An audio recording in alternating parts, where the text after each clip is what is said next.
right outside. So come on in, don't be shy. We've got ghosts and UFOs. Brace yourself, get ready for the show. Don't be afraid of the dark. The fun's about to start.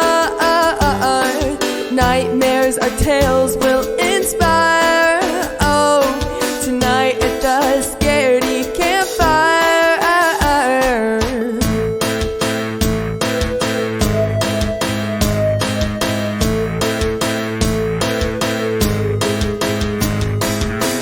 Have you heard tell of a demon next door? Or maybe a cryptid on the lake shore? There's nothing too strange for us here. So if you're ready, stamp out your fear. Don't be afraid of the dark. The fun's about to start. Nightmares or tales will inspire. Tonight at the Scaredy Campfire. Whoa, whoa.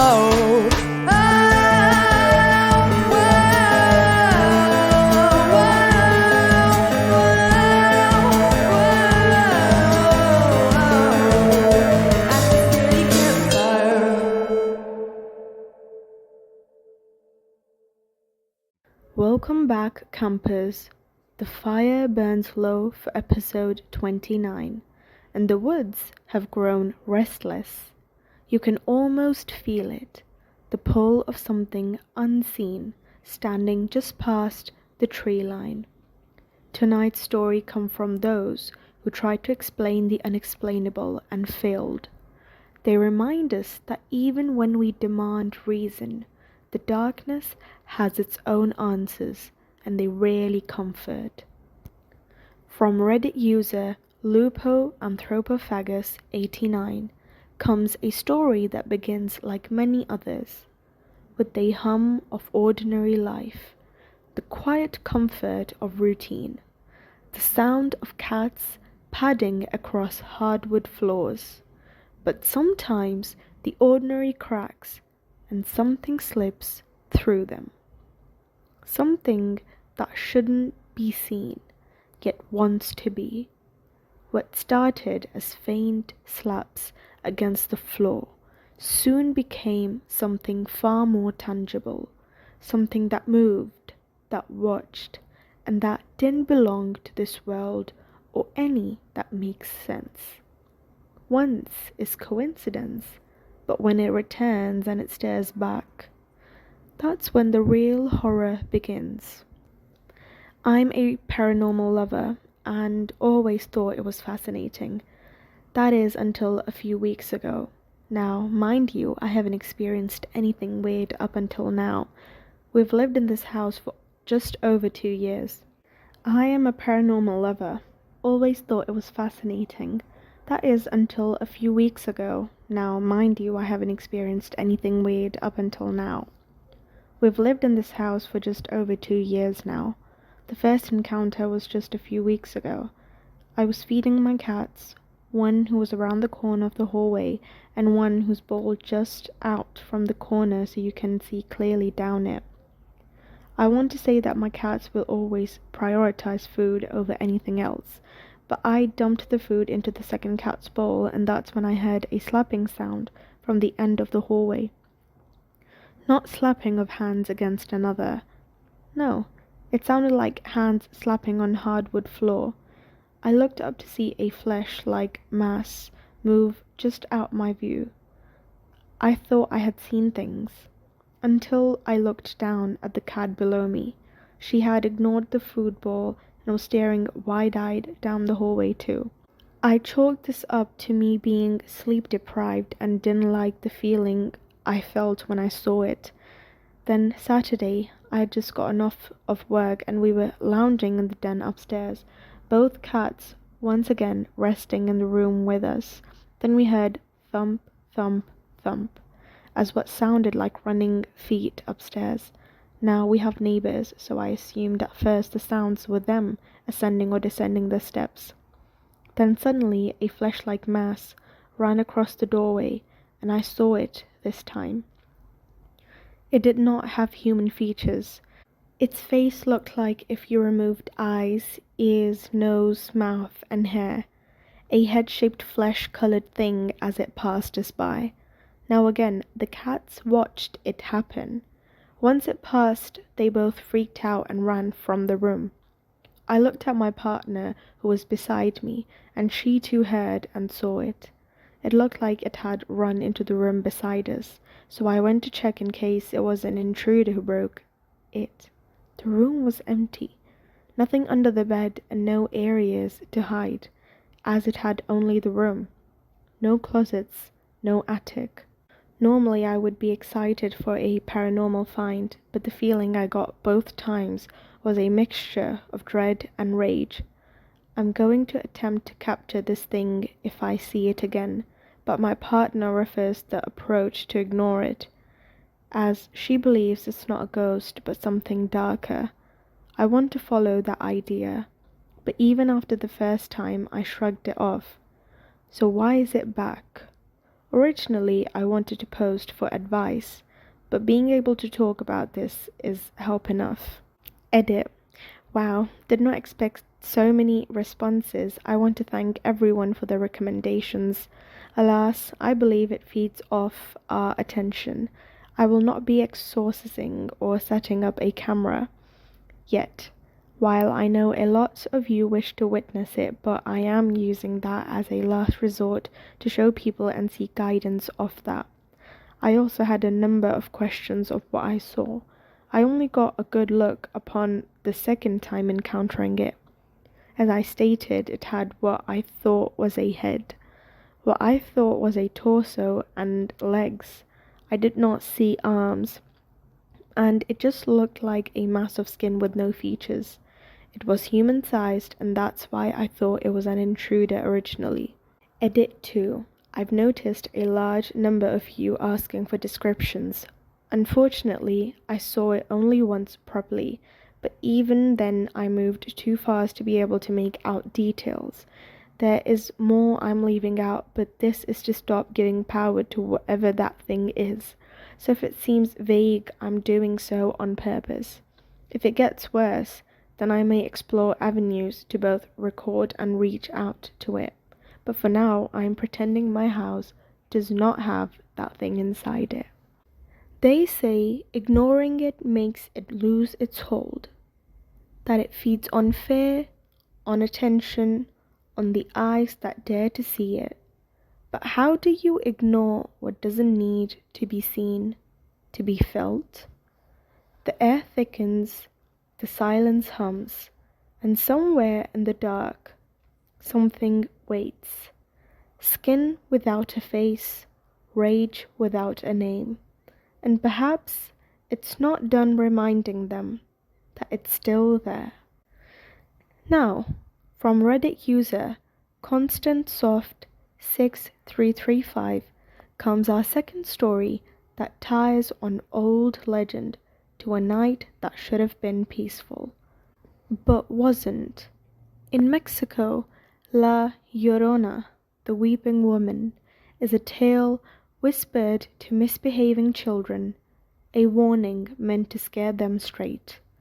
But what happens when that warning steps out of the realm of myth and into your grandmother's quiet home, where even time itself seems to stop?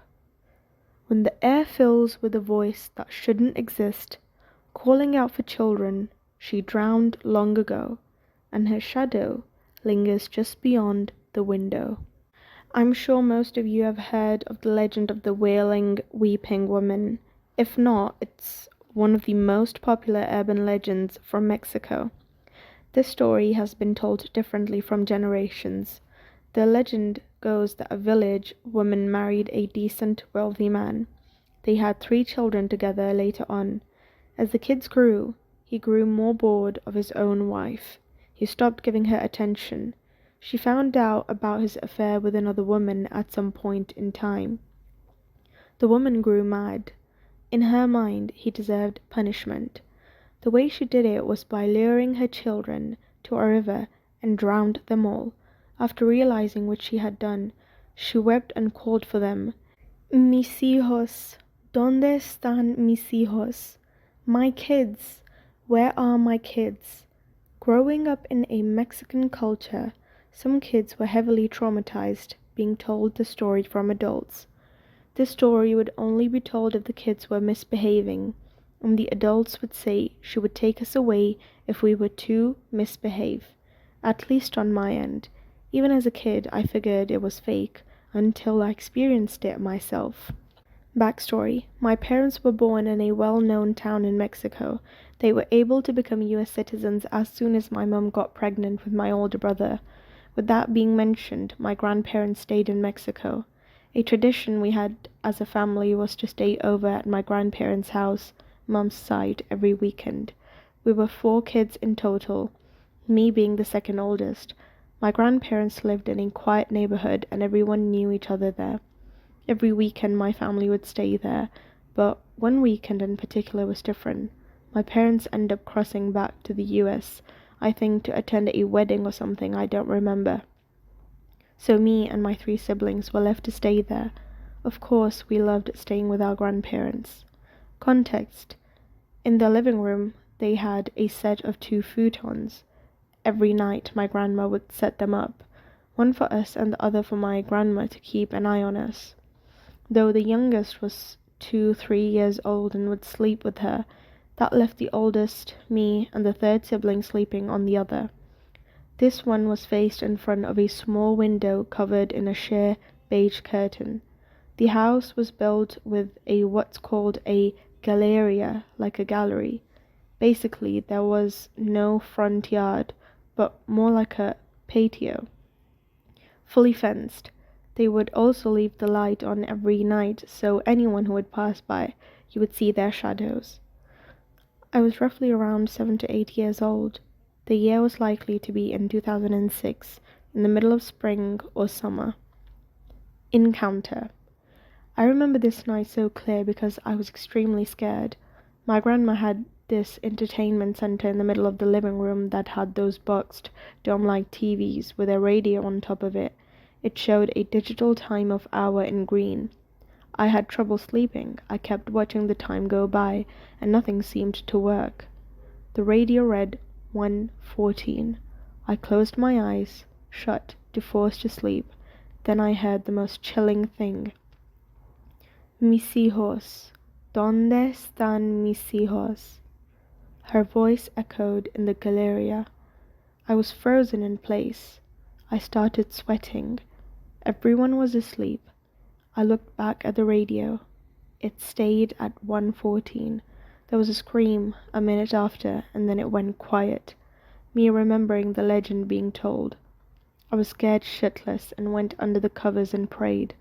I tried waking up my oldest brother, but he wouldn't wake up, or he would shrug me off. I took off the covers since I stopped hearing her, but on the window I can see someone approaching from the galleria. At this point, I knew my soul left my body. I watched the silhouette of a woman slowly approaching and stopped directly at the window. I looked back at the radio. 1:14 still. I don't know how long I stared at the window. That person didn't move whatsoever, just faced the window. I immediately went back under the covers and whispered to go away. I'm not sure how long this went on for. I was drenched in sweat, so I uncovered myself. I looked back at the window. No shadow, no silhouette, just the fence's reflection. I looked back at the radio and the time changed to 2. I think about this experience 19 years later. Logically, one thing, it could have been a woman on drugs or drunk, but that neighborhood was a quiet one. As a matter of fact, if someone were to hear they need help, everyone will come out their homes to their aid. The cherry on top is that my grandma's house was built near a creek. They say La Llorona wanders the rivers, forever searching for the children she lost, and sometimes she mistakes others for her own. Maybe it was all in the imagination of a frightened child, or maybe the legend doesn't stay in stories for long, because somewhere, when the clock freezes and the night goes still, a woman still weeps for her children, and if you listen closely, she might be calling you. That's all for episode 29, campers. We like to think we know the rules of the world, that everything strange can be studied or solved, but the dark has its own logic, and it does not ask for our understanding. Until we meet again, keep your fire lit and your courage steady. The night isn't done watching.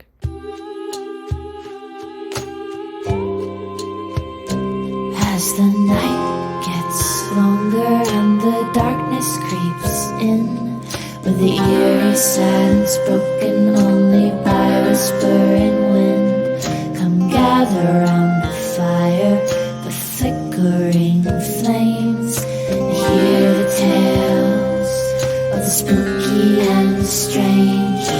Chill up your back, a shiver up your spine. You'll be haunted by the things that you find. Legends will unfold and stories will be told at the scary campfire, for only